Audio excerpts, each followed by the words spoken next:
شخص صحابہ کی سیرت سے ہٹا ہوا ہے وہ اللہ کا ولی نہیں ہو سکتا، دشمن ہے، وہ اللہ کا دشمن ہے جو صحابہ سے نفرت کرتا ہے، جو صحابہ کی سیرت سے نفرت کرتا ہے، جو صحابہ کے خصائص سے، ان کے فضائل سے نفرت کرتا ہے۔ ایسا شخص اللہ کو ولی تو دور کی بات، ولی کہنا تو دور کی بات ہے، وہ اللہ کا دشمن ہے، عدو اللہ ہے، وہ بے ایمان ہے، اس کا ایمان بھی اللہ رب العزت نے قبول نہیں کرتا، کیونکہ صحابہ کرام معیار ایمان۔ تو صحابہ کرام کی سیرت پر عمل کریں۔ اور اگر آپ نے مزید اولیاء اللہ کے اوصاف پڑھنے ہیں، اللہ نے قرآن کریم میں بار بار موقع بہ موقع بیان کی، وَعِبَادُ الرَّحْمَنِ الَّذِينَ يَمْشُونَ عَلَى الْأَرْضِ هَوْنًا۔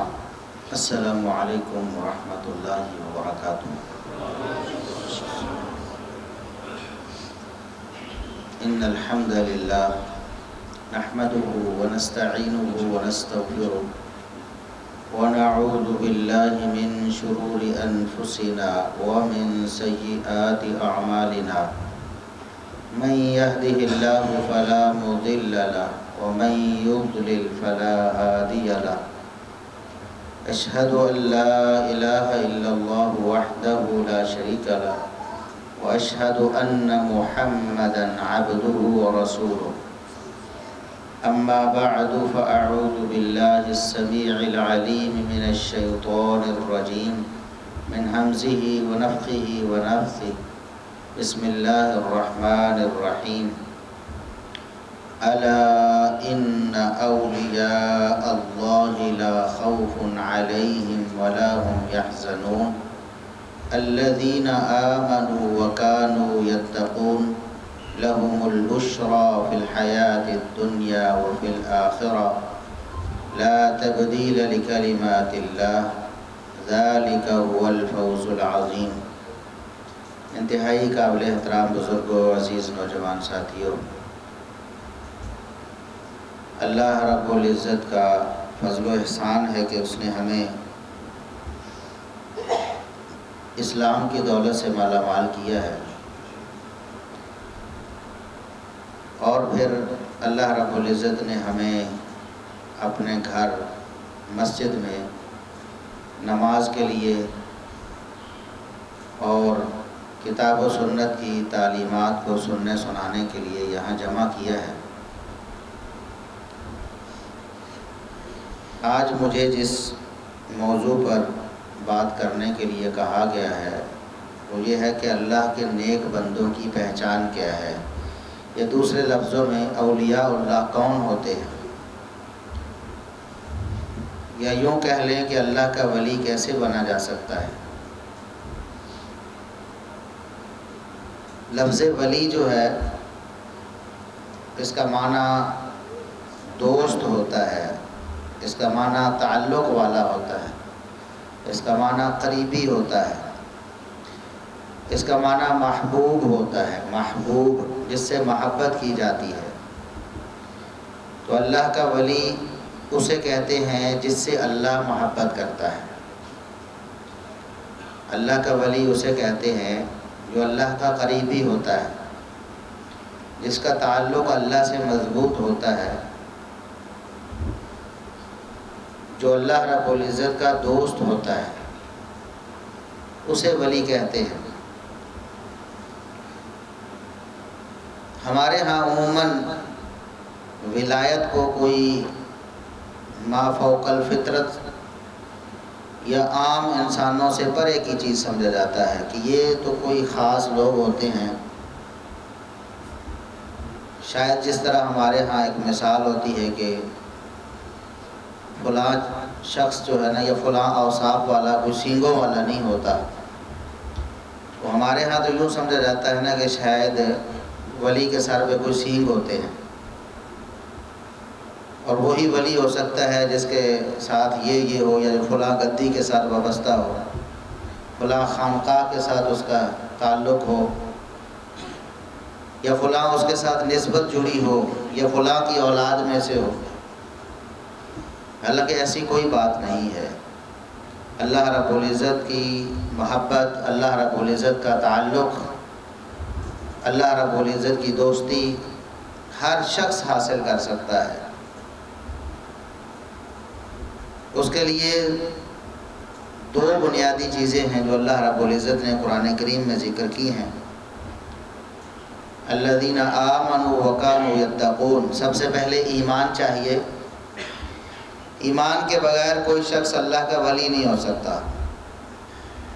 ایمان لازمی شرط ہے، یعنی اللہ رب العزت کی توحید پر ایمان ہو، محمد الرسول اللہ صلی اللہ علیہ وسلم کی رسالت پر ایمان ہو، یہ بنیادی شرط ہے۔ ایمان کے بغیر ولایت کا کوئی تصور نہیں۔ جس کے پاس توحید باری تعالی نہیں، جس کے پاس محمد الرسول اللہ صلی اللہ علیہ وسلم کی رسالت پر ایمان نہیں، وہ شخص کبھی ولی ہو ہی نہیں سکتا۔ ہمارے معاشرے میں سمجھا جاتا ہے کہ ولی ایسے لوگ ہوتے ہیں جو ما فوق الفطرت کرتب کر کے دکھاتے ہیں۔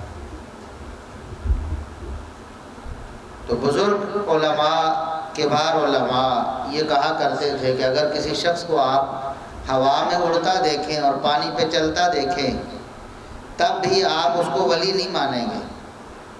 نہ ہوا میں اڑنا ولایت کا کوئی معیار ہے اور نہ پانی پر چلنا ولایت کا کوئی معیار ہے۔ ولایت کا معیار ایمان ہے۔ جس کے پاس ایمان ہوگا، توحید ہوگی، سنت ہوگی، وہ شخص اللہ کا ولی بن سکتا ہے۔ اور ایمان کے ساتھ دوسری شرط جو ہے وہ وَكَانُوا يَتَّقُونَ تقوی کی ہے، اللہ رب العزت سے ڈرنے والا کتنا ہے۔ جو شخص ایمان لے آتا ہے حقیقی طور پر توحید و رسالت پر اس کا ایمان ہے، وہ کسی نہ کسی درجے میں اللہ کا ولی ہے۔ ہو سکتا ہے کہ وہ کوئی کروڑواں درجہ ہو، وہ کوئی ہزارواں درجہ ہو، لاکھواں درجہ ہو، اپنے اپنے مقام اور مرتبے کے اعتبار سے اس کا درجہ کم زیادہ ہو سکتا ہے، لیکن ایمان لانے کے بعد ہر شخص اللہ کا ولی ہوتا ہے۔ پھر جیسے جیسے وہ تقوی اختیار کرتا ہے، اپنے اعمال اللہ رب العزت کی تعلیمات کے مطابق بناتا ہے، رسول اللہ صلی اللہ علیہ وسلم کی سنت اور سیرت کے مقصد کے مطابق بناتا ہے، اسی طرح اس کی ولایت بڑھتی جاتی ہے، اس کا تعلق اللہ رب العزت سے مضبوط ہوتا جاتا ہے، وہ اللہ رب العزت کی محبت زیادہ سے زیادہ حاصل کرتا جاتا ہے۔ تو جتنا زیادہ وہ تقوی اختیار کرے گا، اللہ رب العزت کے احکامات پر عمل کرے گا، اللہ رب العزت کی منع کردہ چیزوں سے، باتوں سے، کاموں سے بچے گا، وہ اس قدر زیادہ اللہ کا ولی ہوتا جائے گا۔ اس لیے یہ تو بات ذہن میں سے نکال دیں کہ ولی جو ہے وہ فلاں فلاں ہوتے ہیں۔ ہر شخص کسی خاندان سے ہو، کسی برادری سے ہو، کسی علاقے سے ہو، کسی خطے سے ہو، کوئی بھی اس کا پیشہ ہو، کوئی اس کا کاروبار ہو، کوئی اس کی نسل ہو، کوئی اس کا رنگ ہو، وہ اللہ رب العزت کا ولی بن سکتا ہے، اور اپنے اعمال کی بقدر اللہ رب العزت کے تعلق میں مضبوطی لا کر وہ اپنی ولایت کو بڑھا سکتا ہے، ولایت کے وہ اعلیٰ مرتبے پر جا سکتا ہے۔ تو ولایت کیسے حاصل ہوگی، اللہ کا ولی کیسے بنے گا، اور اللہ کے ولی کون ہوتے ہیں؟ سب سے پہلے ایمان توحید و رسالت پر، اس کے بعد تقوی، یہ دو چیزیں ہیں۔ اس کے بغیر ولایت کا کوئی تصور اسلام میں نہیں ہے۔ اگر آپ یہ سمجھتے ہیں کہ اگر کوئی شخص یہ کرتب کر کے دکھاتا ہے تو وہ ولی ہوتا ہے، دیکھیں ایک ہوتا ہے معجزہ جو اللہ رب العزت کے انبیاء اور رسول کو ملتا ہے۔ معجزہ کیا ہے؟ اس کو یوں سمجھیں کہ اللہ رب العزت نے اس کائنات کا ایک سسٹم اور نظام بنایا ہے، ایک ترتیب بنا دی ہے، اسباب اور وسائل بنائے ہیں اللہ رب العزت نے۔ ہر چیز عمومی طور پر، عام طور پر انہی اسباب اور وسائل کے ساتھ چلتی ہے، روٹین کے مطابق معاملات سر انجام پاتے ہیں۔ لیکن کبھی ایسے ہوتا ہے کہ اللہ رب العزت اپنی خاص قدرت کے ساتھ اپنی بنائی ہوئی روٹین کو بدل دیتے ہیں۔ عام روزمرہ کے معاملات کی طرح اس معاملے کو نہیں رہنے دیتے، اس کو بدل دیتے ہیں۔ اگر ایسا اللہ رب العزت کسی نبی یا رسول کے ساتھ کریں، اس کے حوالے سے ایسا کریں تو اس کو معجزہ کہتے ہیں۔ عام روٹین یہ ہے کہ بچہ جب پیدا ہوتا ہے، پیدا ہونے سے لے کر اس کے بولنے کی عمر تک کافی عرصہ ہوتا ہے، کم از کم 8-9 ماہ میں وہ کوئی لفظ منہ سے نکالنے لگتا ہے، 1 سال کی عمر میں تھوڑا اور، پھر 1.5 سال کی عمر میں، 2 سال کی عمر میں وہ کچھ اور روانی سے بولنے لگتا ہے، اور اس کے بعد پھر مکمل روانی سے بولنے لگتا ہے۔ یہ عام روٹین ہے، اللہ رب العزت کی بنائی ہوئی روٹین ہے، یہ نظام ہے۔ عموماً سارے معاملات، سارے بچے اسی طرح بڑے ہوتے ہیں، اسی طرح بولنا شروع ہوتے ہیں۔ لیکن اللہ رب العزت نے اپنے نبی عیسیٰ علیہ السلام کو یہ معجزہ دیا کہ وہ بالکل اپنی پیدائش کے 1-2 دن بعد بولے، اور ان کا بولنا بھی اللہ رب العزت نے قرآن میں ذکر کیا ہے۔ اس کو کہتے ہیں معجزہ، کہ قاعدہ قانون یہ ہے، اللہ کی قدرت کا نظام یہ ہے کہ بچہ شیر خارگی کے عالم میں عموماً نہیں بولتا، بچے ایک عرصہ لیتے ہیں بولنے میں، ظاہر ہے سنتے ہیں، اس کو سیکھتے ہیں، پھر بولنے کی کوشش کرتے ہیں، پھر بولتے ہیں۔ لیکن اللہ رب العزت نے عیسیٰ علیہ السلام کو بلوا دیا۔ سیدہ مریم علیہ السلام جو عیسیٰ علیہ السلام کی والدہ محترمہ ہے، وہ اللہ کی نبی نہیں تھی، اس لیے یہ ان کا معجزہ نہیں کہلائے گا، عیسیٰ علیہ السلام کا معجزہ ہے۔ اسی طرح اور بھی موسیٰ علیہ السلام، ان کا واقعہ آپ نے سنا ہے کہ اللہ رب العزت نے ان کے لیے دریا میں راستے بنا دیے، ان کے لیے اور ان کی قوم کے لیے۔ موسیٰ علیہ السلام، پھر عصائے موسیٰ مشہور ہے، لاٹھی ڈالی تو وہ بہت بڑا سانپ بن گیا۔ عموماً ایسا نہیں ہوتا، پانی پر چلنے کے لیے آپ کے لیے عموماً راستہ نہیں بنتا، آپ پانی میں جائیں گے تو ڈوب جائیں گے، سمندر میں چھلانگ لگائیں گے تو ڈوبیں گے، لیکن اللہ رب العزت نے ان کے لیے راستے بنا دیے۔ یہ معجزہ ہے موسیٰ علیہ السلام کا۔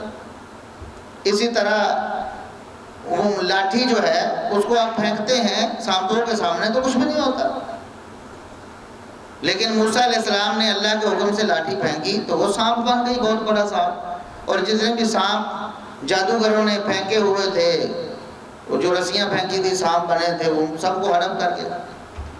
تو یہ موسیٰ علیہ السلام کا معجزہ ہے۔ اسی طرح عیسیٰ علیہ السلام کے اور بھی معجزات ہیں، کوڑی شخص کو وہ ہاتھ پھیرتے وہ صحیح ہو جاتا، نابینا شخص ہے اس پر اس کی آنکھوں پہ ہاتھ پھیرتے اس کو اللہ رب العزت بینائی دے دیتا، یا کسی مردہ کو اللہ رب العزت کے حکم سے وہ کہتے کھڑا ہو جا، وہ کھڑا ہو جاتا۔ یہ معجزات ہیں جو روٹین سے ہٹ کے ہوتے ہیں۔ اسی طرح اگر اس طرح کا کوئی کرم اللہ رب العزت اپنے ایسے بندے کے ساتھ کرے جو نبی نہیں ہے، امتی ہوگا، ظاہر ہے نبی نہیں ہوگا، تو اس کو کہتے ہیں کرامت۔ کرامت نبی کا معجزہ ہوتا ہے اور ولی کی کرامت ہوتی ہے۔ لیکن نہ تو معجزہ کسی نبی کی نبوت کے بڑا ہونے یا اس کے شرف کا معیار ہے کہ جتنے زیادہ معجزات ہوں گے اتنا بڑا نبی ہوگا۔ بات سمجھ رہے ہیں؟ اب عیسیٰ علیہ السلام کو جو معجزات ملے ہیں، محمد الرسول اللہ صلی اللہ علیہ وسلم کو ملنے والے معجزات عام لوگوں کی نظر میں شاید تھوڑے ہیں۔ ویسے تو قرآن کریم بہت بڑا معجزہ ہے، اس سے بڑا کوئی معجزہ نہیں، لیکن عام لوگوں کی نظر میں کیا ہے؟ اور عیسائی عموماً یہ بات بھی کرتے ہیں جب مسلمانوں سے بحث کرتے ہیں، نہیں دیکھو ہمارے نبی کو تو اتنے معجزات ملے ہیں، آپ بھی مانتے ہیں، آپ کے قرآن میں بھی لکھے ہوئے ہیں کہ عیسیٰ علیہ السلام کو یہ معجزہ ملا ہے، جبکہ نبی کریم صلی اللہ علیہ وسلم کے پاس تو یہ معجزات نہیں۔ تو پہلی بات تو یہ ہے کہ قرآن کریم کا معجزہ یہ سارے معجزوں سے بڑا ہے، کوئی اگر سمجھنے والا ہو۔ دوسری بات یہ ہے کہ معجزوں کا زیادہ ہونا یہ فضیلت کا باعث نہیں، معجزہ نبوت کی نشانی ضرور ہے، لیکن اس سے یہ ثابت نہیں ہوتا کہ جس کو یہ معجزہ ملے وہ بڑا نبی ہوگا۔ اسی طرح کرامت، یہ کسی شخص اگر واقعی کرامت ہو تو وہ اس شخص کے اللہ رب العزت کے قریب ہونے کی نشانی ضرور ہے، لیکن اس کا یہ مطلب نہیں کہ جس کے پاس وہ نشانیاں زیادہ ہیں وہ اللہ کا بڑا ولی ہے۔ ہو سکتا ہے جو اس سے بہت بڑا ولی ہے آپ کے سامنے اس کی کوئی کرامت نہ ہو، اور جس کی کچھ کرامتیں آپ کے سامنے آئی ہیں اس سے 1000 درجہ بڑے ولی دنیا میں موجود ہوں، لیکن یہ معجزہ اور کرامت انبیاء اولیاء کے ساتھ خاص ہے۔ انبیاء کرام کے بارے میں تو بات موضوع ہی نہیں ہے نا، ہمارا موضوع تو اولیاء ہے۔ تو اولیاء کون ہیں؟ ایمان اور تقوی والے۔ اگر کسی شخص کے پاس یہ دونوں چیزیں ہیں، پھر اس سے اگر کسی ایسی چیز کا صدور ہوتا ہے جو روٹین سے ہٹ کر ہے تو اس کو آپ کرامت کہیں گے، اور اگر وہ کسی فاسق فاجر شخص، کسی کافر شخص سے سرزد ہوتی ہے ایسی چیز تو اس کو آپ شعبدہ بازی کہیں، اس کو آپ جادو کہیں، اس کو آپ کرتب کہیں، اس کو آپ ہاتھ کی صفائی کریں، جو مرضی کہیں، اس کو آپ کرامت نہیں کہہ سکتے۔ ہمارے ہاں عموماً یہ ہوتا ہے کہ کوئی شخص کوئی کرتب کرتا ہے تو لوگ اس کو ولی مان لیتے ہیں کہ یہ ولی ہے۔ بھئی کرتب کرنا یہ ولایت کا معیار نہیں ہے کہ جو کرتب کرے گا وہ ولی بن جائے گا۔ ہمارے ہاں یہ ہوتا ہے جی فلاں پیر صاحب ہیں، فلاں بزرگ صاحب ہیں، ان کی یہ کرامت ہے، اور لوگ واہ واہ کرتے ہیں۔ ویسے تو اکثر وہ دیکھی بھی نہیں ہوتی، کسی نے سنی ہوتی ہے، اور لوگوں نے جھوٹ بنائے ہوتے ہیں، اور ایک ہی جھوٹ بہت سارے لوگوں سے منسوب کیا ہوتا ہے۔ ہر شخص اپنے پیر کے بارے میں کہہ رہا ہوتا ہے میرے پیر نے ایسا کر دیا، دوسرا کہہ رہا تھا میرے پیر نے ایسا کیا، تیسرا کہتا ہے ہمارے پیر نے ایسا کیا۔ پہلی بات تو لوگوں نے جھوٹ پھیلائے ہوتے ہیں، اور یہ ایک دھندا ہے بہت بڑا لوگوں کو قائل کرنے کے لیے۔ انسان کی فطرت ہے کہ ایسی چیزوں سے مرعوب ہو جاتا ہے۔ کسی کو کہے نا فلاں پیر صاحب نے ایسے کر دیا، اب وہ سن کر ہی مرعوب ہو جائے گا۔ اکثر پیروں نے مشہور کیا ہوتا ہے، جو پیر بنے ہوتے ہیں یہ لوگوں کو دھوکہ دے رہے ہوتے ہیں، انہوں نے مشہور کیا ہوتا ہے جی یہ پیر آپ کو دور سے دیکھ کے پہچان جاتے ہیں آپ کو بیماری کیا ہے، آپ کے حالات و واقعات کیا ہیں، آپ کرتے کیا ہیں، آپ کے خاندان میں کیا معاملات چل رہے ہیں، آپ پر کس قسم کا اثر ہے، یہ دیکھ کر ہی پیر صاحب معلوم کر لیتا ہے۔ اب اس کے اندر بھی وہ مختلف قسم کی شعبدہ بازیاں ہوتی ہیں۔ کئی دفعہ ایسے لوگ پکڑے بھی گئے، باہر ایک بندہ بٹھایا ہے ریسیپشن پہ، وہ پوچھ رہا ہے آنے والوں سے آپ کے قوائف، آپ کے والد صاحب کا نام، آپ کی والدہ کا نام، آپ کے خاندان میں کتنے افراد ہیں، آپ کو کیا مسائل ہیں، وہ سارے پوچھ لیتا ہے، اور اندر پیر صاحب وہ ان کو فون پہ بتا دیتا ہے۔ اب عام بندے نے سمجھنا ہے، وہ گیا ہے بزرگوں کے سامنے، بزرگ نے فرمایا فلاں نام ہے آپ کا، آپ کے والد کا فلاں نام ہے، آپ کی اتنی اولاد ہے، آپ کے پاس اتنا مال ہے، یہ ہے وہ ہے۔ وہ بندہ کہے گا میں نے تو پیر صاحب کو بتایا ہی۔ اس طرح کی شعبدہ بازیاں چلتی ہیں، ہاتھ کی صفائی کہہ لیں، یہ لوگوں کو لوٹنے کا طریقہ کہہ لیں، تو لوگ اس سے مرعوب ہو جاتے ہیں۔ یاد رکھیں اگر کوئی شخص آپ سمجھتے ہیں کہ اس کو میں نے کچھ نہیں بتایا، پھر بھی اس نے کوئی چیز آپ کی بتا دی ہے، تب بھی اس سے وہ ولی نہیں بن جاتا۔ دنیا میں بہت سارے جادوگر ایسے ہیں جو کافر ہیں، سکھ ہیں، ہندو ہیں، اور دوسرے مذاہب سے عیسائی ہیں، دوسرے مذاہب سے تعلق رکھنے والے، وہ آپ کو ایسے ایسے شعبدے دکھائیں گے کہ آپ حیران ہیں کہ آپ کی عقل دنگ رہ جائے گی۔ آپ نے ویڈیوز میں دیکھا ہوگا ایک ہندو ہے، وہ جناب وہ تیل کے کڑھائی میں بیٹھا ہوا ہے ایسے ڈنڈا ہاتھ میں پکڑ کر، اور ہمارے ہاں اگر کوئی شخص ایسے بیٹھ جائے تو لوگ تو اس کی پوجا شروع کر کہ یہ تو بہت پہنچی ہوئی سرکار ہے۔ بھئی اگر یہ پہنچنے کا معیار ہے تو پھر ہندو تو وہ بڑا ولی ہوا۔ آپ کے ولیوں نے تو ابھی ایسا کرتب کر کے نہیں دکھایا کہ تیل کے ابلتے ہوئے کڑھائی میں وہ بیٹھ گیا۔ یہ چیزیں ولایت کا قطعاً معیار نہیں ہے۔ ہاں اللہ رب العزت چاہے تو اپنے نیک بندوں کے بارے میں ایسا کچھ لوگوں کو دکھا لیتا ہے، لیکن معیار کیا ہے؟ معیار ایمان اور تقوی ہے۔ محمد الرسول اللہ صلی اللہ علیہ وسلم آپ کی سیرت، آپ کی سنت، آپ صلی اللہ علیہ وسلم کے فرمودات، آپ کی تعلیمات، ان پر عمل کرنے والا ولی ہو سکتا ہے، ان کو چھوڑنے والا، ان کو پس پش ڈالنے والا، کئی سال تک نہانے نہ والا، گندگی میں لت پت رہنے والا، نماز نہ پڑھنے والا، روزہ نہ رکھنے والا، ایسا شخص کسی طرح بھی ولی ہو ہی نہیں سکتا۔ آپ مہر لگا دیں ایسے شخص پر کہ یہ ولی نہیں ہو سکتا۔ کیوں؟ محمد رسول اللہ صلی اللہ علیہ وسلم جب بتاتے فرماتے ہیں، اللہ کا دین آپ نے دیا ہے، پوری شریعت بتائی ہے، پورا آپ کو نظام دیا ہے کہ اس طرح یہ کرنا ہے، دنیا کا کوئی شخص بھی اس تعلیم سے ماورا نہیں ہو سکتا، اس تعلیم سے نکل کر اللہ کے قرب کا دعویٰ نہیں کر سکتا، چاہے شعبدہ کتنے بھی لے کر پھرے۔ آپ اس کو جادوگر کہہ سکتے ہیں، شعبدہ باز کہیں، کرتب باز کہیں، وہ اللہ کا ولی نہیں ہو سکتا۔ پیمانہ اللہ نے بتایا ہے، ایمان ہے توحید و سنت پر، توحید و رسالت پر، اور اس کے بعد تقویٰ ہے۔ تقویٰ کس چیز کا نام ہے؟ ہم نے اس کو بھی یہ سمجھ لیا ہے، تقویٰ بھی ایک ایسا لفظ سمجھ لیا ہے کہ شاید یہ تو کوئی بہت دور کی بات ہے، اور اللہ نے وہ خاص بندے بنائے ہوئے ہیں جن کو یہ ملتا ہے، متقی۔ تو ہمارے ہاں تو سمجھتے ہیں کہ یہ نہیں، ہماری چیز تو ہے نہیں، عام لوگوں کی نہیں، یہ ہمارے پاس سے باہر ہے کہ یہ فلاں لوگوں کی۔ مسجد کے امام صاحب کو متقی ہونا چاہیے، خطیب صاحب کو ہونا چاہیے، حافظ صاحب کو، قاری صاحب کو ہونا چاہیے، مفتی صاحب کو ہونا چاہیے، اور یہ ان کے کرنے کا کام، ہمارا تو ہے۔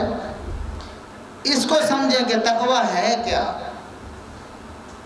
تقویٰ ہے اللہ رب العزت کے احکامات پر عمل کرنے کا نام، جو اللہ نے قرآن کریم میں احکامات نازل فرمائے ہیں اور جو محمد رسول اللہ صلی اللہ علیہ وسلم کی زبانی ہمیں پہنچائے ہیں، ان پر عمل کرنے کا نام تقویٰ ہے۔ اسی طرح وہ چیزیں، وہ باتیں، وہ کام جن سے اللہ رب العزت نے منع کیا ہے، محمد رسول اللہ صلی اللہ علیہ وسلم نے ان سے رکنے کی تعلیم دی ہے، ان سے رک جانے کا نام ہے تقویٰ۔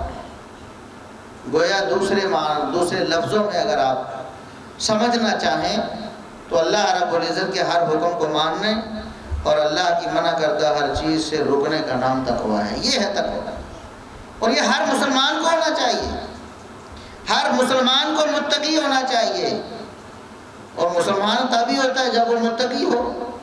ہاں، تقوی میں کمی بیشی ہو سکتی ہے، تقویٰ کم زیادہ ہو سکتا ہے، مختلف حالات میں، مختلف لوگوں میں تقویٰ کی مقدار کم زیادہ ہو سکتی ہے، لیکن ہر مسلمان متقی ہوگا۔ دیکھیں، اس نے کلمہ پڑھا ہے محمد رسول اللہ صلی اللہ علیہ وسلم کا، اس نے اللہ کی توحید کا اقرار کیا ہے، تو بہت یہ اللہ کا حکم تھا، اس نے حکم سمجھ کے مانا ہے۔ وہ نماز پڑھنے آ جاتا ہے، اللہ کا حکم مان کر آتا ہے نا، بہت سی چیزوں سے رک جاتا ہے۔ وہ شراب نہیں پیتا اس لیے اللہ نے حرام کی ہے، وہ سود نہیں کھاتا اس لیے کہ اللہ نے حرام کیا ہے، وہ جھوٹ نہیں بولتا اس لیے کہ اللہ نے حرام کیا ہے۔ یہی تقویٰ ہے۔ ہاں، کچھ لوگوں میں زیادہ ہوتا ہے، وہ اللہ کے ہر حکم پر عمل کرنے کی کوشش کرتے ہیں اور ہر منع کردہ چیز سے رکنے کی کوشش کرتے ہیں، اور کچھ لوگ ایسے ہیں جو سمجھتے ہیں کہ نہیں، ہمارے لیے نہیں ہے، یہ سارے حکم ہمارے لیے نہیں ہے، یہ خاص لوگوں کے لیے ہوتے ہیں، ہم تو دنیا دار ہیں۔ بھئی اللہ رب العزت کے ہاں ایسی کوئی تقسیم نہیں ہے، یہ تقسیم تو بدبختوں اور نیک بختوں کی تقسیم ہے۔ دیندار نیک بخت ہیں، دنیا دار بدبخت ہیں۔ دنیا دار، ایسے شخص کو دنیا دار نہیں کہتے جو دنیا کماتا ہے، سب کو کمانی ہے، سب کماتے ہیں۔ دنیا دار وہ شخص ہے جو دین سے تعلق توڑ کر اپنے آپ کو دنیا کے لیے خاص کر دیتا ہے اور دنیا میں مگن ہو جاتا ہے، حرام حلال کا خیال نہیں کرتا، وہ جائز ناجائز کو نہیں دیکھتا، بس وہ کرتا چلا جاتا ہے، اس کو کہتے ہیں دنیا دار۔ اور اس کے مقابلے میں ہے دیندار، جو اللہ اور اس کے رسول صلی اللہ علیہ وسلم کے طریقے کے مطابق اپنی زندگی بسر کرتا ہے، جو قرآن و سنت کے مطابق اپنے معاملات کو سر انجام دیتا ہے، اس کو دیندار کہتے ہیں۔ تو ہر مسلمان کو دیندار ہونا چاہیے اور بننا چاہیے۔ ہاں، کمی کوتاہی ہو جاتی ہے، اگر کسی سے ایسی کمی کوتاہی ہوتی رہی ہے اللہ سے معافی مانگ۔ تو ولی کیسے بنیں گے اور اولیاء کی پہچان کیا ہے؟ محمد رسول اللہ صلی اللہ علیہ وسلم نے فرمایا کہ ولی جو ہے وہ کوئی ایسی چیز ہے کہ اس کے بارے میں اللہ رب العزت سے ڈرنا چاہیے. اولیاء کے بارے میں اللہ سے ڈرنا چاہیے. من عادى لي وليا فقد آذنته بالحرب. آپ نے فرمایا جس نے کسی ولی سے دشمنی رکھی، اللہ فرماتا ہے میں اس سے اعلان جنگ کر دیتا ہوں. جس نے کسی ولی سے دشمنی رکھی، اللہ نے فرمایا میں نے اس کے خلاف اعلان جنگ کر دیا. یعنی اللہ اس کا دشمن بن جاتا ہے. اللہ رب العزت اس سے دشمنی کرتا ہے جو کسی ولی سے دشمنی کرتا ہے. اب سوال یہ ہے کہ پھر ہمیں کیسے پتہ چلے گا ولی کون ہے، تاکہ ہم اس سے دشمنی نہ کریں. کہیں اللہ رب العزت ہمارا دشمن نہ بن جائے، دوست کی بجائے دشمن نہ ہو جائے اللہ رب العزت ہمارا. تو اللہ کے رسول صلی اللہ علیہ وسلم نے آگے خود بتا دیا ولایت کیسے ملتی ہے. آپ صلی اللہ علیہ وسلم نے فرمایا، اللہ فرماتا ہے، یہ حدیث قدسی ہے، اللہ فرماتا ہے کہ وما تقرب الی عبدی بشیء احب الی مما افترضت علیہ. ولایت کے لیے، اللہ کا قرب حاصل کرنے کے لیے سب سے بنیادی چیز اللہ کے فرائض ہیں. فرائض سے بڑھ کر ولایت کا کوئی طریقہ نہیں. ولایت کا راستہ فرائض سے ہو کر جاتا ہے. جو شخص فرائض کو سر انجام نہیں دیتا وہ کسی طرح بھی ولی نہیں ہو سکتا. نفل چاہے جتنے مرضی پڑھتا رہے، 5 نمازیں فرض ہیں، وہ 5 نمازیں پوری نہیں پڑھتا، تہجد پڑھ رہا ہے، وہ اللہ کا ولی نہیں ہو سکتا. پہلے تو فرض پورے کرنے ہیں. اللہ فرماتا میرے قرب کا سب سے بڑا ذریعہ وہ میرے فرائض ہیں جو میں نے فرض کر دی ہیں، چیزیں فرض کر دی. سب سے پہلے فرائض کی پابندی کریں، آپ ولایت کی ایک سیڑھی پہ چلے گئے. ولایت کا ایک رتبہ، ایک مرتبہ آپ کو مل گیا کہ آپ نے اللہ کے فرائض کی پابندی شروع کر دی. پھر رسول اللہ صلی اللہ علیہ وسلم فرماتے ہیں وما زال عبدی یتقرب الی بالنوافل حتی احبہ. اللہ فرماتا ہے پھر میرا بندہ فرائض کی پابندی کے بعد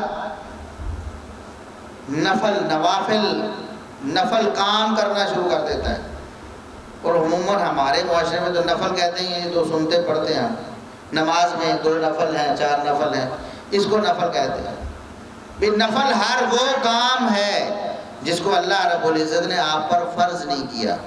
آپ اپنی خوشی سے اللہ کا قرب حاصل کرنے کے لیے، اللہ کو راضی کرنے کے لیے وہ کر رہے ہیں. چاہے وہ بدنی عبادت ہے، چاہے وہ مالی عبادت ہے، چاہے وہ زبان سے کیا جانے والا ذکر ہے، وہ نفل ہی ہے. تو اللہ فرماتے ہیں فرائض کی پابندی. فرائض میں نمازیں بھی ہیں، روزے بھی ہیں، اللہ نے مال دیا تو حج بھی ہے، اللہ نے مال دیا ہے تو زکوٰۃ بھی ہے. تو یہ فرائض ہیں.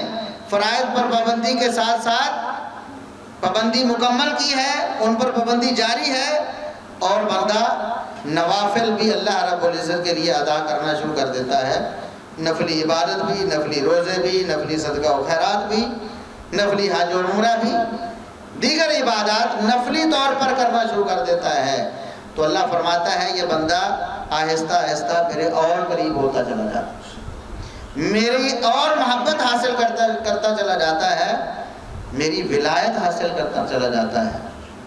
اور اللہ رب العزت فرماتے ہیں پھر ایک درجہ وہ بھی آتا ہے کہ جب وہ فرائض پورے کرتا ہے اس کے ساتھ ساتھ نوافل بھی، اور جب ایسا کرتا رہتا ہے مسلسل تو حتی احبہ، پھر میں اس سے محبت شروع کر دیتا ہوں. اللہ فرماتا ہے میں اس سے محبت شروع کر دیتا ہوں. پہلے تو وہ محبت کرتا ہے نا، اللہ کی محبت اس کے دل میں آتی ہے. پھر نوافل، فرائض اور نوافل کے ساتھ اللہ فرماتا ہے وہ ایسے مقام پر پہنچتا ہے کہ میں اس سے محبت شروع کرتا ہوں. فَإِذَا أَحْبَبْتُهُ كُنْتُ سَمْعَهُ الَّذِي يَسْمَعُ بِهِ. جب میں اس سے محبت کرتا ہوں تو پھر میں اس کے کانوں یعنی اس کی سماعت کو اپنی رضا کے ساتھ خاص کر دیتا ہوں. اس کی سماعت میں میری رضا شامل ہو جاتی ہے، پھر وہی سنتا ہے جو میں سنانا چاہتا ہوں. وہ چیز سنتا ہے جو اللہ رب العزت سنانا چاہتا ہے. بہت سے لوگ ایسی چیزیں نہیں سنتے جو وہ شخص سن لیتا ہے جو اللہ رب العزت کا قرب حاصل کر لیتا. وَبَصَرَهُ الَّذِي يُبْصِرُ بِهِ، میں اس کی بصارت میں ایسی توفیق شامل کر دیتا ہوں، میری توفیق کے ساتھ وہ دیکھتا ہے. پھر وہ چیزیں بھی دیکھ لیتا ہے، وہ حالات بھی دیکھ لیتا ہے. ایسی دور اندیشی اس کو مل جاتی ہے جو عام لوگوں کو حاصل نہیں ہوتی. اللہ رب العزت ایسی باتیں اس کو سجا دیتے ہیں، ایسی چیزیں اس کے دل دماغ میں آ جاتی ہیں جو عام لوگوں کو سمجھ نہیں آ رہی ہوتی. اللہ رب العزت اس کی سماعت اور بصارت میں اپنی توفیق شامل کر دیتا ہے. وَيَدَهُ الَّتِي يَبْطِشُ بِهَا، اس کے ہاتھوں میں اللہ رب العزت اپنی خاص مہربانی سے، قدرت سے ایسی طاقت ڈال دیتا ہے کہ وہ ایسے کام کرتا ہے جو اللہ کو راضی کرنے والے. مزید اللہ کا قرب حاصل ہوتا ہے اور اللہ رب العزت کی طرف سے اس کو توفیق ملتی ہے. ایسے کاموں کی توفیق ملتی ہے کہ عام انسان نہیں کر سکتے. دنگ رہ جاتے ہیں لوگ کہ ایک شخص نے ایسا اتنا بڑا کام کر دیا، ممکن ہی نظر نہیں آتا. ایسے علماء ہیں، ایسے فقہاء ہیں، ایسے ائمہ دین ہیں، دنیا سے گئے صدیوں پہلے. اس وقت جب نہ کمپیوٹر تھا، نہ اس طرح کی کوئی اور سہولت تھی، کاغذ اور قلم سے لکھنے والے اتنے صفحات انہوں نے لکھے ہیں.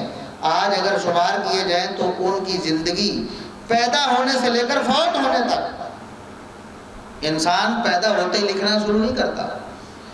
پیدا ہوتا ہے، پرورش پاتا ہے، بڑا ہوتا ہے، علم حاصل کرتا ہے، پھر علم میں پختہ ہوتا ہے، اس کے بعد پھر کچھ لکھنا شروع کرتا ہے، کوئی تحقیق اور تصنیف کرتا ہے.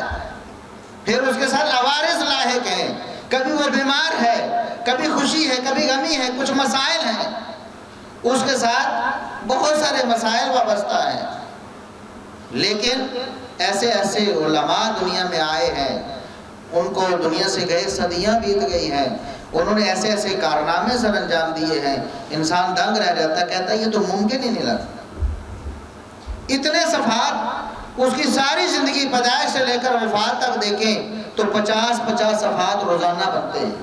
بھی 50 صفحات ایک انسان روزانہ کیسے لکھ سکے؟ اس کے مسائل بھی ہیں، اس کے ساتھ عوارض بھی لاحق ہیں، اس کے معاملات بھی ہیں، اس کے بیوی بچے بھی ہیں، اس کے سفر بھی ہیں، شادی غمی بھی اس کے ساتھ منسلک ہے، پھر اس کی تعلیم کے ایام بھی ہیں، بچپن کے ایام بھی ہیں. پھر کیسے ہو سکتا ہے کہ ایک انسان اتنا زیادہ لکھ لے؟ اسے کہتے ہیں اللہ رب العزت اس کے ہاتھوں میں اپنی توفیق شامل ہے. اس کے پاؤں میں اللہ رب العزت، اس کے چلنے میں، اس کے سفر میں اللہ رب العزت اپنی توفیق شامل کر دیتے ہیں. وہ اللہ کی رضا کے مطابق چلتا ہے اور اللہ رب العزت اس کو ایسی طرف چلا دیتے ہیں جو ہدایت کا رستہ ہے، جو نفع کا رستہ ہوتا ہے، نقصان سے اللہ اس کو بچا لیتے ہیں. یہی نہیں، اللہ رب العزت فرماتے ہیں جو بندہ اس مقام پہ پہنچ جاتا ہے لَإِنْ سَأَلَنِي لَأُعْطِيَنَّهُ، اگر وہ مجھ سے مانگے تو میں اسے انکار نہیں کروں. اللہ فرماتا ہے لَأُعْطِيَنَّهُ، میں ضرور اس کو دوں گا، کیونکہ میرے اس بندے نے مجھ سے مانگ لیا جس سے میں محبت کرتا ہوں. وَلَئِنِ اسْتَعَاذَنِي لَأُعِيذَنَّهُ، اور اگر مجھ سے وہ کسی نقصان سے بچنے کی درخواست کرے، میری پناہ میں آنا چاہے، یا اللہ اس نقصان سے میں بچنا چاہتا ہوں، اس دشمن سے بچنا چاہتا ہوں، اس مصیبت سے بچنا چاہتا ہوں، اللہ فرماتا ہے میں ضرور اس کو بچاؤں. چاہے دنیا والے یہ سمجھتے ہوں کہ یہ کبھی بچ نہیں سکتا، یہ معاملہ تو ایسا ہے، اس کی لپیٹ میں لازمی طور پر آ جائے گا. دنیاوی طور پر سارے اسباب ختم نظر آتے ہیں، لیکن اللہ فرماتا ہے میں اس کو ضرور بچا کر دکھاؤں گا دنیا والوں کو کہ میں نے اپنے بندے کو بچا دیا. یہ ہر شخص چاہے گا نا. ہم تو سوچتے ہیں یہ اس طرح کے ولی کون، فلاں علاقے میں ایک ولی بیٹھا ہوا ہے، فلاں ملک میں ایک ولی ہے، اتنے 100 سال پہلے ایک ولی. آپ بھی بن سکتے ہیں، یہ مقام آپ بھی حاصل کر سکتے ہیں.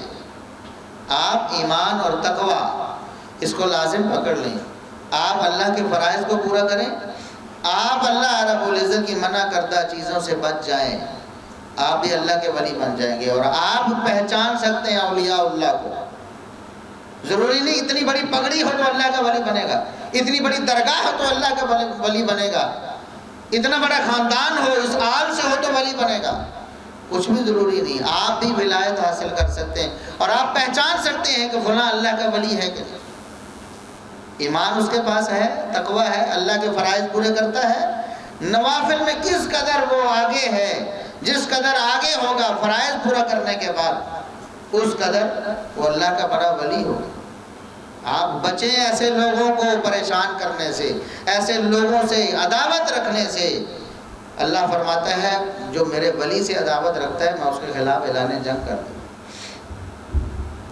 اس لیے کسی مسلمان سے دشمنی کرتے ہوئے، اس کے خلاف پروپیگنڈا کرتے ہوئے، اس کے خلاف نفرت پھیلاتے ہوئے آپ کے ذہن میں یہ نہیں ہونا چاہیے کہ یہ کون سا کوئی ولی ہے. صرف یہ دیکھیں کہ کیا اس کے پاس ایمان ہے، کیا تقوی ہے، کیا اللہ کے فرامین پر عمل کرتا ہے، کیا منع کردہ چیزوں سے بچتا ہے، بس وہ اللہ کا ولی ہے. اس کے ساتھ محبت کریں، آپ کو اللہ کی محبت حاصل ہو. آپ اس سے نفرت کریں گے تو اللہ کی دشمنی آپ کو حاصل ہو. اللہ آپ سے ناراض ہو جائے گا کہ آپ نے اللہ کے ولی سے دشمنی کی ہے. اور یہاں دیکھیں آج دنیا میں آج بھی اولیاء موجود ہیں، قیامت تک ہوں گے، کیونکہ اللہ کے رسول صلی اللہ علیہ وسلم نے صاف طور پر بتا دیا ہے کہ قیامت اشرار الناس پر قائم ہوگی. بدترین لوگ جب دنیا میں رہ جائیں گے تو قیامت آئے گا. جب تک ایک بھی بندہ اللہ کی معرفت رکھنے والا، اللہ سے تعلق رکھنے والا دنیا میں موجود ہے تو توحید و سنت پر کاربند تقوی اختیار کرنے والا قیامت قائم نہیں ہوگا. یہ اٹل فیصلہ ہے اللہ رب العزت کا. قیامت تب قائم ہوگی جب دنیا سے ساری خیر اٹھ جائے گی. قیامت تک اللہ کے ولی ہوں گے، آج بھی ہیں، موجود ہیں، لیکن ہماری آنکھیں انہیں دیکھتی نہیں. ہم تو کبوں چبوں کو دیکھتے ہیں، ہم تو خاندانوں کو دیکھتے ہیں، فلاں کی آل ہے کہ نہیں. ہمارے تو پیمانے ہی اور ہے نا. آج بھی دنیا میں اولیاء موجود ہیں، یقیناً موجود ہیں. اگر آپ ان سے دشمنی رکھیں تو اللہ آپ سے دشمنی کرے گا، اللہ اعلان جنگ کرے گا. اور اس سے پہلے اگر جیسے جیسے محمد رسول اللہ صلی اللہ علیہ وسلم کی دور کی طرف بڑھتے چلے جائیں ولایت اور تقوی آپ کو زیادہ نظر آئے گا. جیسے جیسے آپ صلی اللہ علیہ وسلم کا دور دور ہوتا چلا جاتا ہے خیر کم ہوتی چلی جاتی ہے. ایسے ہی ہے نا. یہ بات تو سمجھانے کی ضرورت نہیں ہے، ہر شخص کو پتہ ہے محمد رسول اللہ صلی اللہ علیہ وسلم کا دور سب سے بہترین دور، پھر اس سے کم تر، پھر اس سے کم تر، قیامت تک آنے والے ادوار بدترین سے بدترین ہوتے چلے جائیں گے. خیر کی بجائے شر زیادہ ہوتی چلی جائے گی. تو جیسے جیسے آپ پیچھے کو جائیں گے آپ کو ولایت زیادہ نظر آئے گی، آپ کو تقوی زیادہ نظر آئے گا، آپ کو نیکی اور خیر زیادہ نظر آئے گی. پہلے جو علماء ہیں ہمارے اسلاف، ان میں تقوی زیادہ تھا، اولیاء زیادہ تھے، ولایت زیادہ تھی. اس سے پہلے جائیں، اس سے پہلے جائیں، ائمہ دین کے دور میں چلے جائیں. امام بخاری، امام مسلم ہے، امام احمد بن حنبل ہے، امام شافعی، امام مالک، امام ابو حنیفہ اور دیگر ائمہ کا دور دیکھیں، آپ کو تقوی زیادہ نظر آئے گا، آپ کو خیر زیادہ نظر آئے گی، ولایت زیادہ نظر آئے گی. اور اس سے بھی پہلے چلے جائیں محمد رسول اللہ صلی اللہ علیہ وسلم کا دور، یعنی کہ صحابہ کرام کا دور، جب آپ صلی اللہ علیہ وسلم کے سامنے بیٹھ کر آپ کی تربیت پانے والے، آپ سے براہ راست علم حاصل کرنے والے صحابہ کرام سب سے بڑے اولیاء اللہ ہیں. انبیاء کے بعد صحابہ سے بڑا ولی دنیا میں کوئی نہیں. اور پوری دنیا کے سارے ولی بعد والے اگر مل جائیں تو ایک صحابی کی ولایت کا مقابلہ نہیں کر سکتے. دنیا کے سارے ولی مل جائیں، ابو بکر صدیق رضی اللہ عنہ کی ولایت کا مقابلہ نہیں کر سکتے، عمر فاروق رضی اللہ عنہ کی ولایت کا مقابلہ نہیں کر سکتے، عثمان غنی رضی اللہ عنہ کی ولایت کا مقابلہ نہیں کر سکتے، علی المرتضیٰ رضی اللہ عنہ کی ولایت کا مقابلہ نہیں کر سکتے، طلحہ و زبیر، سعد، سعید، عبد الرحمن بن عوف، ابو عبیدہ بن جراح اور دیگر احد والے، بدر والے، احد والے، بیت رضوان والے، فتح مکہ والے، ادنا سے ادنا صحابی جس کا نام بھی ہمیں معلوم نہیں لیکن ایک لمحے کے لیے ایمان کی حالت میں محمد رسول اللہ صلی اللہ علیہ وسلم کی صحبت اسے حاصل ہوئی ہے، بعد والے سارے ولی مل کر بھی اس کا مقابلہ نہیں کر سکتے۔ لہذا جو صحابہ سے عداوت رکھتا ہے، جو صحابہ سے عداوت رکھتا ہے، اللہ اس کے خلاف اعلان جنگ کرتا ہے۔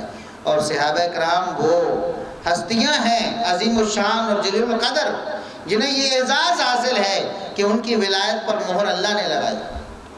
بعد والوں کو ولی ہم مانتے ہیں، حسن ظن ہے، ہمارا خیال ہے، اور عموماً صحیح ہوتا ہے۔ ہم دیکھتے ہیں اس کا ظاہر ایسا ہے، نمازی ہے، پرہیزگار ہے، فلاں کام کرتا ہے، فلاں کام کرتا ہے، پہلی صف میں آتا ہے۔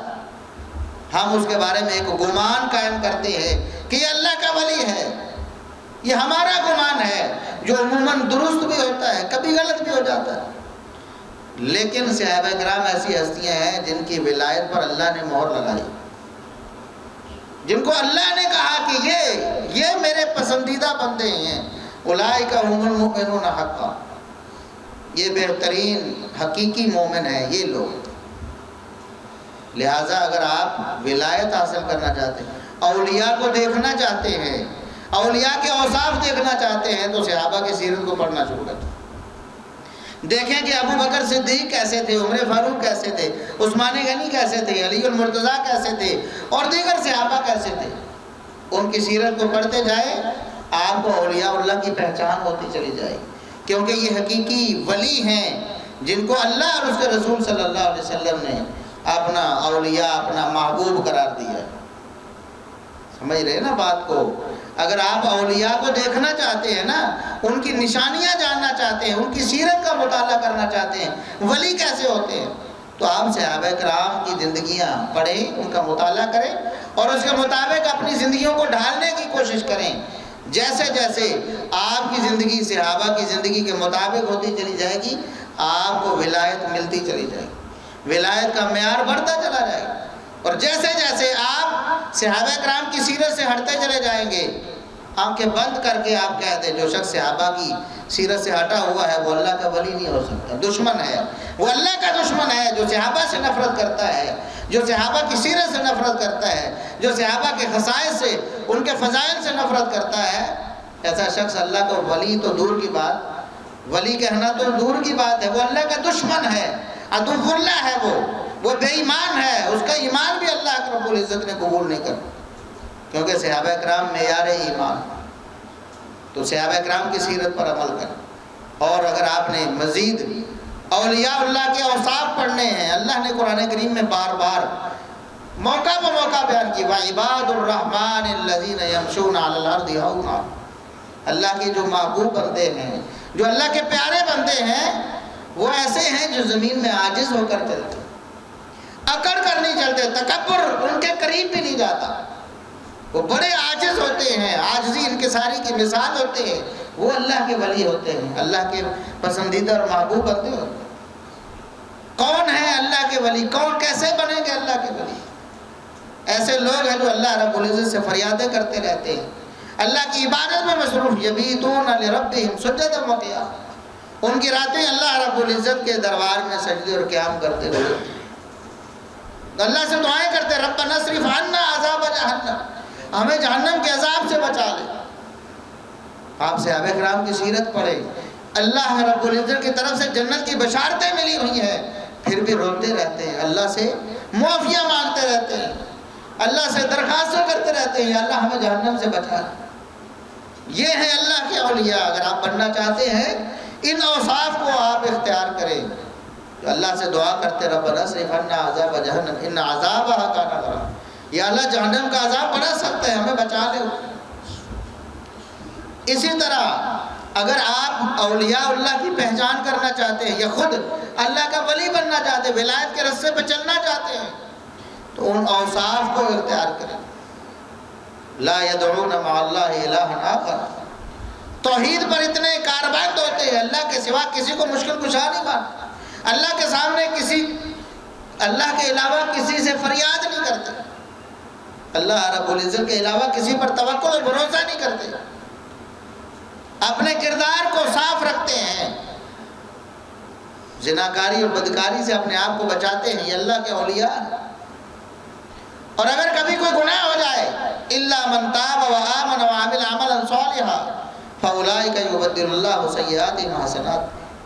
اگر کبھی انسان ہونے کے ناطے کوئی خطا ہو گئی ہے، کبھی جھوٹ بولا گیا اسے، کبھی کوئی اور گناہ ہو گیا، اللہ رب العزت سے فوراً معافی مانگتے ہیں۔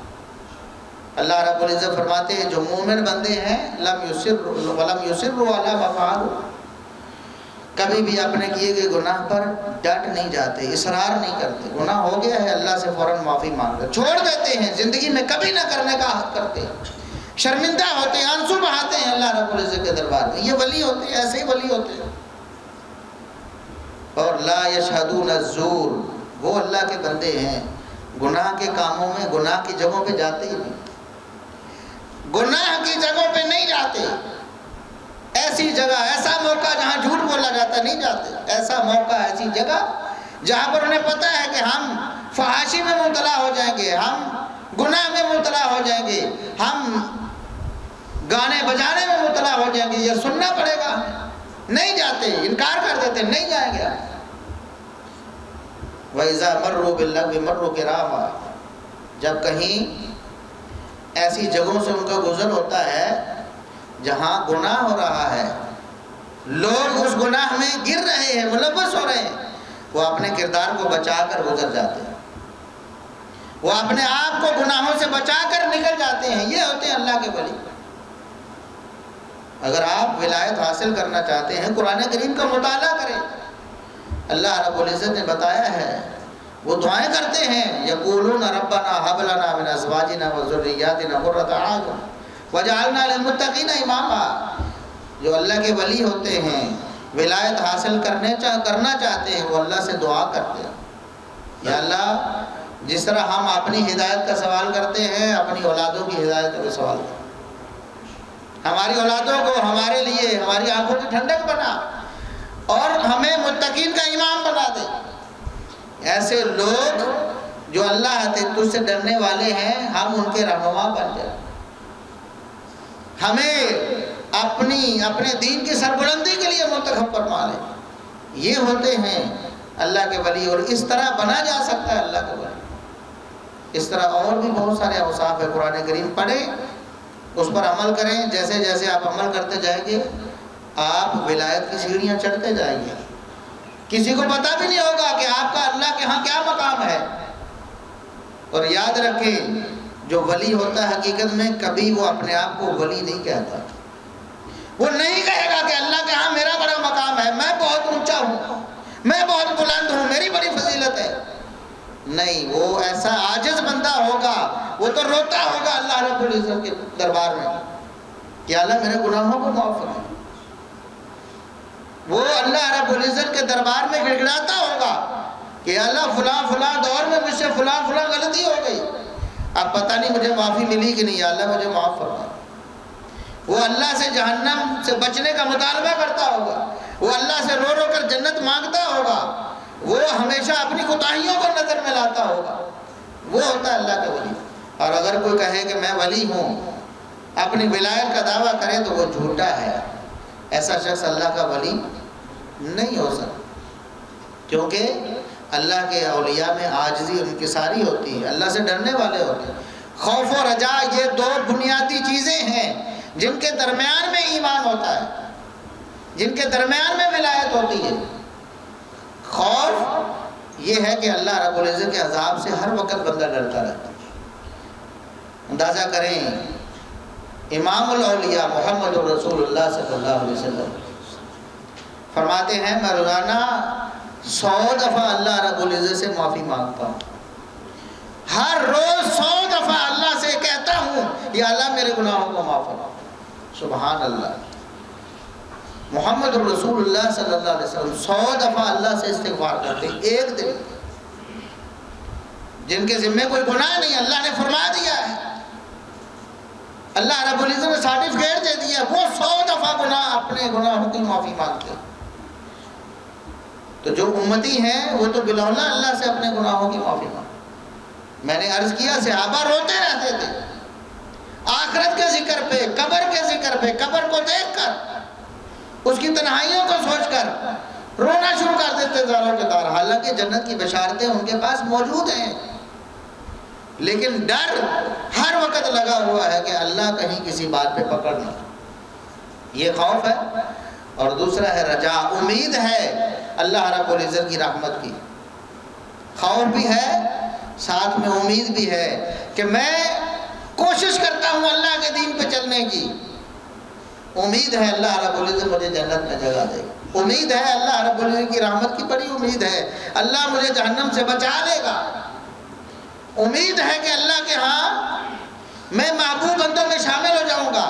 یہ خوف اور رجا، اس کے درمیان میں رہنے والا بندہ اللہ کا ولی ہے۔ ولی کبھی بھی اپنے آپ کو ولی نہیں سمجھے گا، دوسرے اس کو سمجھے، دوسرے اس کو دیکھیں گے، اس کے اعمال کو، اس کے کردار کو، اس کے معاملات کو، اور وہ کہیں گے کہ واقعی یہ اللہ کو ہے۔ تو اللہ رب العزت کے ولی اگر آپ بھی بننا چاہتے ہیں، کوئی مشکل نہیں، کوئی مشکل، دنیا میں کتنے مشکل کام کرتے ہیں ہم، کمائی کرنے کے لیے، دنیا کمانے کے لیے خون پسینہ ایک کر دیتے ہیں، اور اگر آپ فرائض ہیں 24 گھنٹوں میں 5 نمازیں فرض ہیں، سال میں 30 روزے فرض ہیں، 30 یا 29، اس طرح مال اس پر 2.5% زکوٰۃ فرض ہے، حج ہے، زندگی میں ایک دفعہ اللہ نے مال دیا ہے تو ایک دفعہ حج کرنا فرض ہے، کتنا کوئی مشکل کام۔ دنیا میں ایسے ایسے لوگ موجود ہیں، وہ 24 میں سے 18 گھنٹے کام کرتے ہیں، محنت مزدوری کر کے، اپنی جان کو کھپا کر، خون پسینہ ایک کر کے دنیا حاصل کرنے کی کوشش کرتے ہیں۔ اللہ رب العزت نے کیا فرض کیا آپ پر؟ 24 گھنٹوں میں 5 نمازیں، آپ تسلی سے پڑھیں، 1 گھنٹے میں آرام سے آپ 5 نمازیں پڑھ سکتے ہیں، یعنی ساری نمازوں کے ٹائم کو جمع کریں تو 1 گھنٹہ بنتا ہے۔ 23 گھنٹے آپ جو مرضی کریں، 1 گھنٹہ اللہ کی عبادت کے لیے آپ اللہ کے ولی بن سکتے ہیں۔ کتنا مال خرچ کرتے ہیں آپ دنیا میں، آپ صابن خریدتے ہیں، تیل، چینی، آئل، کچھ بھی خریدتے ہیں، آپ تقریباً 18% جی ایس ٹی دیتے ہیں، جنرل سیلز ٹیکس جو حکومت آپ سے زبردستی لیتے ہیں، اور آپ خوشی دے رہے ہیں، کبھی کوئی اعتراض نہیں کرتا، دکاندار سے جا کر الجھتا نہیں ہے، دے رہے، کچھ بھی کریں آپ، کھانا کھائیں کہیں سے یا کچھ خریدیں، 17-18% آپ دے رہے ہیں۔ اس کے علاوہ کتنے ٹیکس ہیں؟ بجلی میں الگ ٹیکس لگ کے آ رہے ہیں، انکم ٹیکس الگ ہے، پراپرٹی ٹیکس الگ ہے، لائسنس کا ٹیکس الگ ہے، ہر چیز پر ٹیکس لگے گا۔ اگر ان کو شمار کریں تو کتنے % بنتا ہے؟ ہم دے رہے ہیں، سارے دے رہے ہیں، لیکن اللہ رب العزت کہتا ہے کہ اگر میں نے تمہیں مال دیا اور نصاب کو پہنچتا ہے تو تم نے 2.5% دینا ہے، ہم اس کو دینے کے لیے تیار نہیں۔ جان جاتی ہے، اچھا 1 کروڑ روپے میرے پاس 2.5 لاکھ زکوٰۃ دوں، میرے مال میں 2.5 لاکھ کم ہو جائے، میرے پاس 10 کروڑ ہے تو 25 لاکھ ٹیکس دوں، جان جاتی ہے، 2.5% دینے کے لیے تیار نہیں، وہاں آدھا 50% تک زکوٰۃ ٹیکس دے رہے ہیں، اور ایسے لوگ دے رہے ہیں جو بیچارے بالکل مفلوق الحال ہیں۔ ایسا مزدور جو وہ کما کر لاتا ہے، اس کے گھر کا چولہا اس سے نہیں جلتا، وہ اس پر بھی لازم ہے کہ اس نے بھی جی ایس ٹی ٹیکس دینا ہے، وہ دے رہا ہے۔ لیکن اللہ رب العزت نے ہر شخص پر زکوٰۃ فرض نہیں کی، ایسے لوگوں پر زکوٰۃ فرض کی ہے جو صاحب استطاعت ہیں، اور صاحب استطاعت میں سے بھی ہر شخص پر زکوٰۃ فرض۔ ایک بندہ لاکھوں کماتا ہے اور لاکھوں کھا جاتا ہے، اللہ فرماتا ہے کوئی زکوٰۃ نہیں، کھا جاتا ہے ساتھ ساتھ، لیکن ایک شخص کماتا ہے اور بچاتا بھی ہے، بہت سارا بچا ہوا ہے، تو اللہ فرماتا ہے کہ اگر آپ نے بچایا ہے مال اور پھر بچائے ہر مال پر بھی ٹیکس نہیں اور زکوٰۃ نہیں، سوری، آپ نے سال ختم ہونے سے پہلے وہ بچایا ہوا مال استعمال کر لیا، تب بھی اللہ نے زکوٰۃ فرمائی۔ اتنی سہولت ہے دین پر عمل کرنے میں، ولایت حاصل کرنے میں۔ دنیا کا ٹیکس وہ 17% ہر شخص ادا کر رہا ہے، اور امیر ہے تو وہ تو 50% تک بعض صورتوں میں ادا کرتا ہے، لیکن کر رہا ہے، مطمئن ہے۔ لیکن اللہ 2.5% مانگتا ہے، وہ بھی ہر شخص سے نہیں، ہر حالت میں نہیں، سیونگ پر جب آپ کے پاس کھلا ہے اور اتنا بچا ہوا ہے کہ وہ اللہ کے مقرر کردہ نصاب کو پہنچے تب آپ نے تھا. کتنا مشکل ہے. ہر شخص حکومت کا ٹیکس ادا کر رہا ہے, اللہ رب العزت کا عائد کردہ فریضہ ادا نہیں کرتا. اور اگر وہ فریضہ ہم ادا کرنا شروع کر دیں تو ہمارے ملک میں غریب اس طرح نہ رولیں, نہ پریشان ہوں, نہ مہنگائی کا رونا رونے والے ہوں. اللہ رب العزت کی طرف سے ایسی فراوانی آ جائے, ایسی برکت آ جائے, اتنا مال جمع ہو جائے کہ سب لوگ کھائیں اور آرام و سکون سے رہیں, خوشحالی آ جائے. لیکن ہم نہیں کرتے.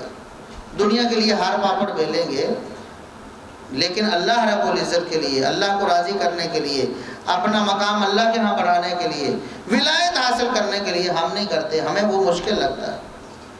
حالانکہ جو مشکل کام ہے وہ ہم دنیا کے لیے کر رہے ہیں. یہ بہت آسان ہے. اب نفل نوافل پڑھنا, 24 گھنٹوں میں سے 18 گھنٹے محنت مزدوری, ڈبل شفٹ لگانے والے دنیا میں موجود ہیں, ہے نا. تو فرائض کے ساتھ ساتھ ایک بندہ آدھا گھنٹہ, 1 گھنٹہ اللہ کے لیے عبادت کر لیتا تو نفل ہے. تہجد پڑھ لیتا ہے, اشراق پڑھ لیتا ہے, دیگر نفل نوافل پڑھ لیتا ہے, تو اللہ کی ولایت مل جاتی ہے. وہاں 18 گھنٹے کام کرنا منظور ہے. اور اب تو خیر زمانہ بدل گیا ہے. کسی دور میں بجلی کا بل جمع کروانے کے لیے گھنٹوں گھنٹوں لائنیں میں لوگ کھڑے ہوتے ہیں. اور آپ بھی دیکھیں, آٹا چینی اور کبھی کوئی رعایتی چیز مل جاتی ہے تو لوگ سارا دن فجر سے بھی پہلے آ کر لائنوں میں کھڑے ہوتے ہیں. لیکن نماز پڑھنے کے لیے, فرض نماز پڑھنے کے لیے آپ کو مسجد میں لوگ نظر نہیں آتے. مشکل کام کر رہے ہیں, جو آسان ہے وہ کرنے کے لیے تیار نہیں. جبکہ اللہ کا وعدہ کیا ہے, یہ آسان کام تم کر لو, پھر مجھ سے مانگو, میں انکار کرنے ہی نہیں والا, کروں گا ہی نہیں انکار. وَلَئِنْ سَأَلَنِي لَأُعْطِيَنَّهُ, ایسا شخص جو میرے فرائض پر عمل کرنے والا ہے اور ساتھ نوافل کرنے والا ہے, اگر وہ مجھ سے مانگے تو میں اس کو ضرور دوں. اگر وہ مجھ سے پناہ مانگے, کسی نقصان سے بچنے کی دعا کرے, تو میں اس کو ضرور نقصان سے بچاؤں, اس کو ضرور پناہ دوں. اللہ سے دعا ہے کہ اللہ رب العزت ہمیں اپنے ان بندوں میں شامل فرما لے جو اس کے محبوب بندے ہیں. اور یہ بھی یاد رکھیں کہ جب اللہ رب العزت کے ہاں کوئی بندہ محبوب ہو جاتا ہے نا, تو اس کے بارے نیارے ہو جاتے ہیں. اللہ فرماتا ہے کہ جب میں کسی بندے سے محبت کرتا ہوں, نادا جبریل, اللہ جبریل کو آواز دیتے ہیں, میں فلاں بندے سے محبت کرتا ہوں, جبریل تم بھی اس سے محبت کرو. جبریل پھر سارے فرشتوں کو آواز دیتے ہیں کہ فرشتوں, اللہ فلاں بندے سے محبت کرتا, تم بھی اس سے محبت کرو. آسمان والے سارے اس سے محبت کریں. ثم یودع له القبول فی اہل الارض, اللہ کے رسول صلی اللہ علیہ وسلم فرماتے ہیں پھر زمین والوں میں بھی اللہ اس کی محبت ڈال دیتا. دنیا والے بھی اس سے محبت کرنے لگتے ہیں, اس کا احترام کرنے لگتے ہیں. یہ اللہ رب العزت کی محبت کا نتیجہ ہے. اللہ سے دعا ہے کہ اللہ رب العزت ہمیں ایسے بندوں میں شامل فرما لے. ہمیں اللہ رب العزت ایمان بھی عطا فرمائے, اللہ ہمیں تقویٰ بھی عطا فرمائے. اللہ رب العزت ہمیں اپنے احکامات پر عمل کرنے والا بنائے, اور جتنی بھی منہیات ہیں, اللہ اور اس کے رسول صلی اللہ علیہ وسلم کی منع کردہ چیزیں, کام ہیں, اخلاق اور کردار ہیں, اللہ رب العزت ہمیں ان سے بچنے کی توفیق عطا فرمائے. سبحان ربک رب العزت عما یصفون وسلام علی المرسلین والحمد للہ رب العالمین.